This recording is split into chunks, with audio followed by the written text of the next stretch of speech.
আসসালামু আলাইকুম রহমতুল্লাহি ওয়া বারাকাতুহু। প্রিয় বন্ধুগণ, আপনি কি দীর্ঘদিন ধরে কোনো রোগে কষ্ট পাচ্ছেন? অনেক চিকিৎসা করেও কি সুস্থতা আসছে না?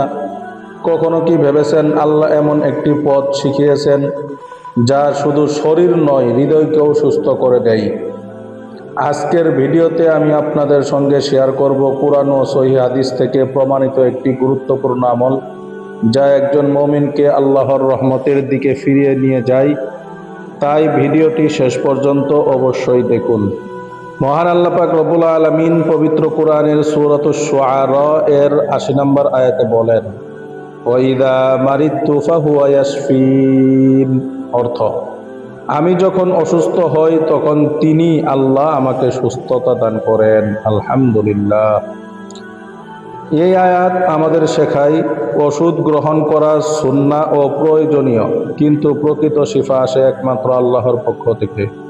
তাই চিকিৎসার পাশাপাশি আল্লাহর কাছে আন্তরিকভাবে সাহায্য চাইতে হবে। একটি হৃদয় স্পর্শী নতুন গল্প বলি। একটি ছোট গ্রামের বাসিন্দা ছিলেন আব্দুল কাদির নামে এক বৃদ্ধ। বহু বছর ধরে তিনি অসুস্থ ছিলেন। ওষুধ চলছিল নিয়মিত, কিন্তু সুস্থতা আসছিল ধীরে।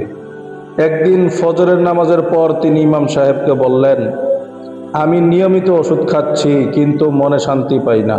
ইমাম সাহেব মৃদু হেসে বললেন, ওষুধ চালিয়ে যান, তবে প্রতিদিন আল্লাহর উপর পূর্ণ ভরসা রাখুন, কুরআন তেলাওয়াত করুন এবং শিফার জন্য আন্তরিকভাবে দোয়া করুন।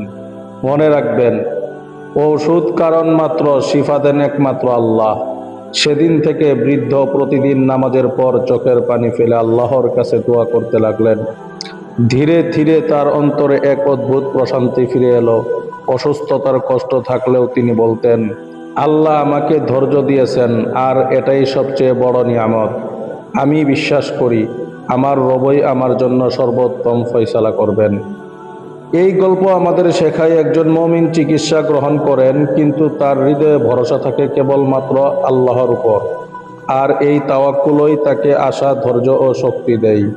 প্রিয় ভাই ও বন্ধুগণ, কখনো কখনো আল্লাহ অসুস্থতার মাধ্যমে তার বান্দার ঈমানকে আরও শক্তিশালী করেন।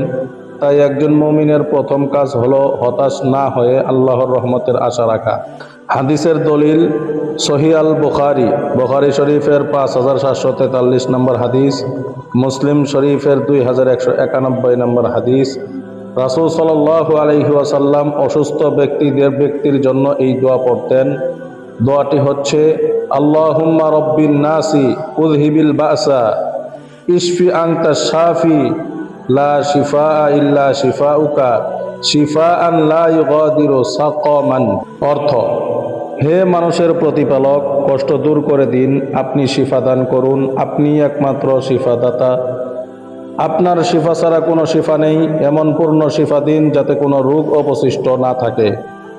রাসূল সাল্লাল্লাহু আলাইহি ওয়াসাল্লাম নিজেও এই দোয়া পড়তেন এবং সাহাবীদেরও শিখিয়েছেন।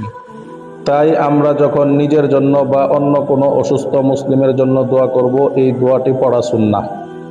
আরেকটি হৃদয় স্পর্শী নতুন গল্প বলি। একজন যুবক দীর্ঘদিন অসুস্থ হয়ে হাসপাতালে ভর্তি ছিলেন। তিনি একদিন তার বাবাকে বললেন, আব্বু, যদি আমি আর সুস্থ না হই। বাবা তার হাত ধরে বললেন, বাবা, সুস্থ করা বা না করা আল্লাহর সিদ্ধান্ত, কিন্তু আল্লাহর রহমত থেকে কখনো নিরাশ হইও না। সেদিন বাবা ছেলে একসঙ্গে এই দোয়াটি পড়লেন। তাদের চোখে অশ্রু ছিল, কিন্তু মনে ছিল দৃঢ় বিশ্বাস। কয়েক সপ্তাহ পর চিকিৎসায় ধীরে ধীরে উন্নতি শুরু হলো। হাসপাতাল থেকে বের হওয়ার সময় যুবকটি বলল, আজ আমি বুঝেছি সবচেয়ে বড় শক্তি ওষুধে নয়, আল্লাহর উপর ভরসা। প্রিয় দর্শক, রোগ শুধু শরীরের নয়, অনেক সময় হৃদয়েরও হয়। আর এ ব্যাপারে পর্ব 3-এ আমরা জানব কোরআনের এমন একটি আয়াত যেখানে আল্লাহ কোরআনকে মুমিনদের জন্য শিফা ও রহমত বলেছেন। সেই সঙ্গে থাকবে একটি নতুন হৃদয় ছোঁয়া ঘটনা এবং বাস্তব জীবনে আমল করার সহজ উপায়। প্রিয় বন্ধুগণ, বিশেষ দ্রষ্টব্য, এই দোয়া ও আমল চিকিৎসার বিকল্প নয়। ইসলাম চিকিৎসা গ্রহণের পাশাপাশি আল্লাহর কাছে দোয়া ও তার উপর তাওয়াক্কুল করার শিক্ষা দেয়। যদি ভিডিওটি ভালো লাগে তাহলে এখনই সাবস্ক্রাইব করে লাইক, কমেন্ট, শেয়ার করুন।